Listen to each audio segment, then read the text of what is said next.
How do we practice informed consent ethically in bioethics research? Imagine volunteering for a medical study, but not knowing what it truly involves. That's why practicing informed consent ethically is so important in bioethics research. It's about respecting the person's right to make their own choices.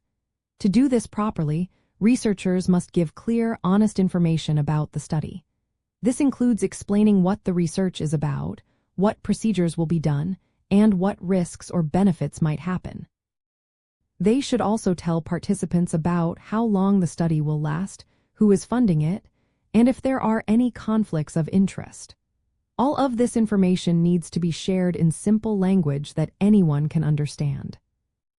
Before someone agrees to participate, they must be capable of making that decision. That means they are of legal age and have the mental ability to understand what they are agreeing to. If someone can't give consent, like a child or someone with a cognitive impairment, then a legally authorized guardian or representative must give permission. When possible, researchers should also get assent from the person, meaning they agree in a way that shows they understand and are willing to participate. Consent must be given freely, without pressure or manipulation. Participants should know they can say no or withdraw at any time without losing benefits or facing penalties. Informed consent isn't just a one-time event. It's an ongoing process where researchers keep participants informed about any new information that might affect their decision to stay in the study. This helps ensure that consent remains voluntary and informed throughout the research.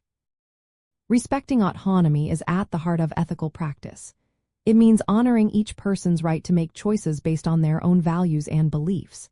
Protecting privacy and keeping personal data confidential is also essential. Participants need to trust that their information won't be shared without permission. To make sure these standards are met, review boards like institutional review boards oversee the process. They check that consent procedures are fair, clear, and respectful. In real life, researchers might use videos, simplified forms, or translated materials to help participants understand better. They may ask questions to verify that the person truly understands what they are agreeing to. Special protections are in place for vulnerable groups like children, prisoners, or people with limited decision-making capacity. Sometimes, consent is given verbally and witnessed, especially if written forms are not practical.